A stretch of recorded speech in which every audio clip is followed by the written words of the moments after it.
First of all, we would like to thank Bitspace for sponsoring this event. My name is Halvor. I am a student here at NTNU studying computer science, and I work with blockchain as a developer in Bitspace, together with Alf. Okay, so when making this talk, I wanted to talk about the most crazy thing I've ever heard about in the blockchain space. And I got the idea of talking about this a couple of months ago when I was at a friend of mine playing VR. So the scene was like this. We had both our headsets on, and we were painting this face. This is like 2 by 2 meters in VR. And we used tons of time on it. And it was an amazing experience. And we wanted to take this out of this like single confined app on my friend's computer. So that's where the thought of this talk came out. Okay, this is how we felt, me and my buddy. We felt like when we were young and we were crammed together playing 2 guys on 1 computer. So for me, it's pretty obvious what direction the evolution of games like this in VR is going to take. It's going to be multiple people online, and Decentraland is trying something different, which we'll talk about today. So what is Decentraland? Decentraland is an immersive online game, but these games have been around actually almost forever. So we can't talk about Decentraland without talking about a game called Second Life. Second Life was released 15 years ago by a company in San Francisco with the goal of making not really a game, but just a platform for entrepreneurs, developers, designers, and all kinds of people just to create, actually. And that's it. Decentraland is something quite different. I have a question. Yeah. Was Sure. there porn in Second Life? Yeah, sure. Lots of porn. Was it? Yeah, sure. Yeah, lots of porn. So imagine this. You have an online game where people gather in huge arenas and they have actually democratic discussions about how they're going to run the platform. Imagine your favorite street from your favorite city in the world created, and you being able to actually go into a store and interact with real people, like in a brothel, for example. Decentraland differs from Second Life in that the content and the land in the game is actually owned by its own users. And this is a pretty big deal because in games like Second Life, you could create whatever you want, you could buy whatever you want, and you could also you could take out money. In its peak, the peak of Second Life in 2009, the entire economy grossed over $600 million. And people took out, last year, people took out actually $60 million in pure profits from things they have created, shared like experience they've given to other people, and they have monetized it. So for a game made 15 years ago, there are big money to be earned. Yeah. So Decentraland. How does Decentraland work, and how can you actually put a game on the blockchain? Well, Decentraland works in this way. The entire world is like a huge checkerboard where each parcel is called a land, and you can buy land, and each little parcel of land has a hash, and from that hash you can retrieve all the information you need to set up the world. Yeah, and it uses peer-to-peer, like torrent file sharing to send all the files. What does hash mean? Hash is like a generated line of, like a unique generated string of words and characters. Yeah. So ownership of land in Decentraland is immutable. That is pretty crazy. Okay, but this is kind of weird. In Decentraland, you have the token is unique. Each token is unique because each parcel of land has its own properties. It has its own X, Y axis, and it's placed in a specific place in the world. So how can tokens work this way? We are normally used to tokens as, for example, working like money, or yeah, every token is the same. This is the normal thing. And that's why we need to talk about fungible versus non-fungible tokens. So in Decentraland, you buy land using a currency called mana. And for mana, you can buy a parcel of land. So fungible token. What is a fungible token? Well, a fungible token, as I said, it's almost every token you know about. It's the 0x, it's Omisego, it's Golem, and also normal money is a fungible token.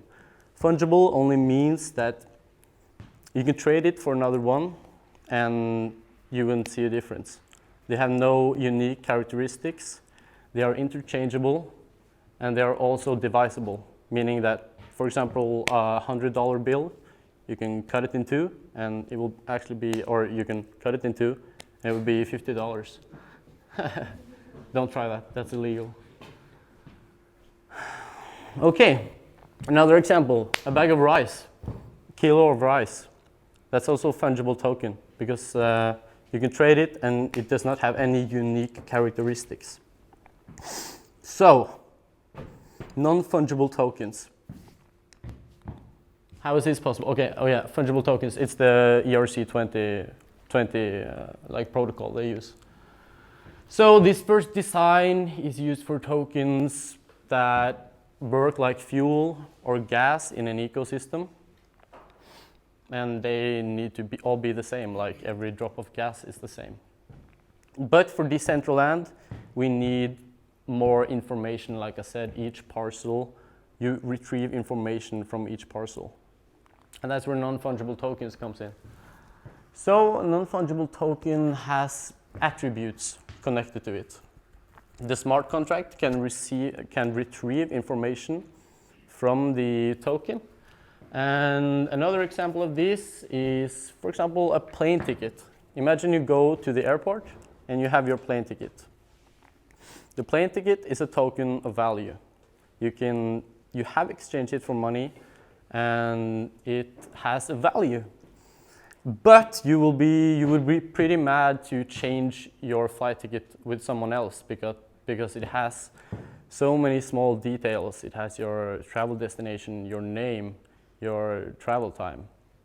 Another example is Pokemon cards. So Pokemon cards, they have many unique things about them. A Pokemon card, for example, can have different value based on exactly this. So the trade market for Pokemon cards are pretty big now, and this is because of two reasons. For example, Charizard, he has unique abilities. He has a really high score, as you see, and maybe he's really shiny. And these two cards, they look very much the same, but they are not. Yeah, so the first thing giving this value is how they look and their abilities, and the other is the amount. Like, how many does it exist? Charizard is a high scarcity card, so it must have a higher value. Yeah, so to sum it up, fungible tokens have a story to them. That's what gives them value. And with a blockchain, we do not longer need to check if our Pokemon cards are real or not, because with the tokens uploaded on the public blockchain, you can just scan them, and be guaranteed that they are real, and how many others that exist of it. So, for example, you will never again be like hustled by someone selling you fake Pokemon cards. This is not a thing. This will not be a thing anymore. So it's a trustless system for collectibles. Non-fungible tokens. These were inspired by the Fungible Tokens, which uses the ERC20 protocol, and they made the ERC721 protocol for this, which is based on the earlier. But there are also problems with this. The biggest problem is that you are using a separate contract for each and every single token. And imagining games like World of Warcraft, where there are literally hundreds of thousands of different items. And it makes no sense to retrieve a new smart contract for every single items. And here is where the third algorithm comes in, or third protocol comes in. It is the ERC 1155 hybrid protocol. So, the ERC 1155 protocol have both the characteristics of a fungible and a non-fungible token. So this means that, for example, in World of Warcraft, where you both have WoW Gold, which is the currency, which is a typical fungible token, because you can trade it with each other, and you also have quest-specific items, which, they have characteristics to them which are unique. And that's why we need a hybrid protocol. But this does not mean that the tokens have value. Not at all. Because you can't just create value. Holographic shiny Charizard is valuable because of its story. And with story I mean the story in the Pokemon saga and its abilities, but also because of its scarcity. And how do we create value out of digital items? Well, the key here is to create a place where we can use them. We need to make use cases, and we need a digital market to use these tokens. Yeah. And a good example of this is the CryptoKitties, which did exactly this. People gathered together and they bred their cats, and they made a community and kind of a game out of this. And this is a typical use case for the non-fungible tokens, because the cats have their own DNA and they have their own characteristics, and yeah. Okay. We need an ecosystem for digital items where people can use them. The obvious answer for this is obviously games, and specifically online games, because online games already has a booming market for specific items like this. This is OptSkins. This is the most used site for exchanging weapon skins and actually also CryptoKitties on the internet. So there's a huge market for this. They have actually made their own exchange, which is called the World Asset Exchange, which is a virtual store actually using the blockchain. They're using their own little version of EOS, and it's actually up now and you can actually try it. Yes. So, what is the thing about Decentraland? What Decentraland guarantees people is the immutable record of actually owning land. So, what's the big thing about owning land? If you ask any economist or any economist, they will say that the number one thing that has to be in place for someone to invest in something or a country or anything, they must have a guarantee for their land not to be taken away.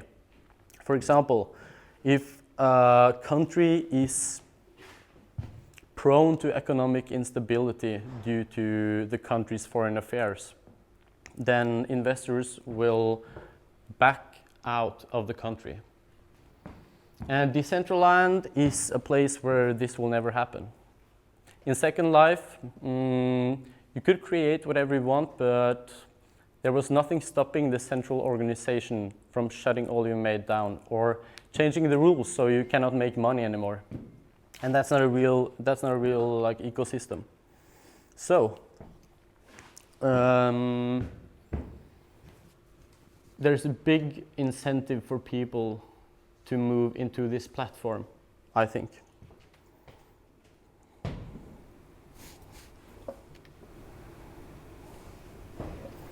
Yeah. So what Decentraland really is a democratization of every gaming platform. The people that created Decentraland wanted gamers to take charge, and they wanted gamers to demand that games would be made on their platform. And this is kind of what me and Jon also thought when we played the VR game and made the painting. We thought it was really bad that we had to migrate from game to game, even in the VR player, to play our games. And I wanted to be in my place and he wanted to be at his place, and we wanted to game together. Like, obviously, this is a very natural evolvement for games to take, I think. Yeah. So, Decentraland, what will it be? Well, it actually all depends on the creators.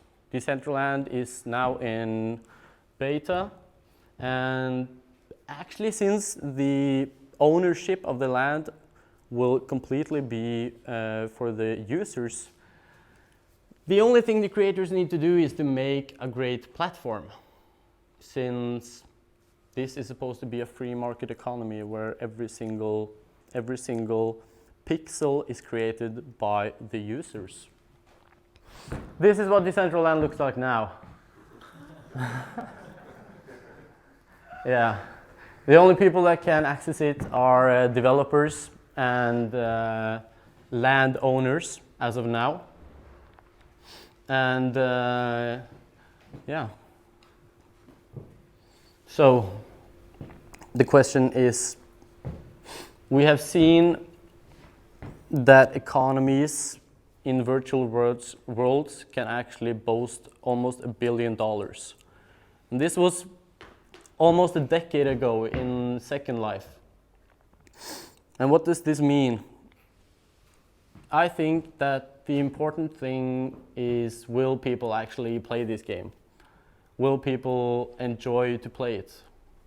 Well, they have some very good people on their team, and they are gamers themselves, which always is a good thing. But the question will be, will people actually enjoy playing this game, even though they don't give a hoot about blockchains? That would be the question, and the parameter of whether Decentraland will be a success. Thank you.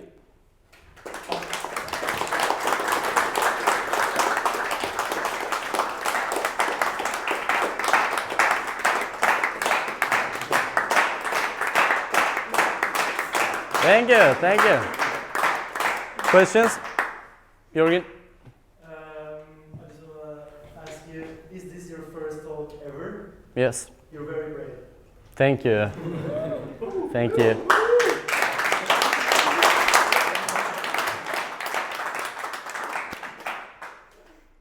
Yep. Yeah. Thank you for the presentation.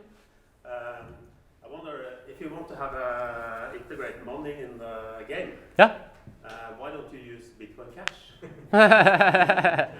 Well, that's a good question. Obviously, they want to use their own token. It's like, yeah, shit talks, money works. So, yeah. It's Maybe just to earn money. Just highlight what the platform it is on. Huh? Maybe you can highlight what is the platform it is on currently based. Ethereum. Yeah. Okay. Yeah, there is the Ethereum blockchain. Yep. Yep. Cool. We're gonna have a short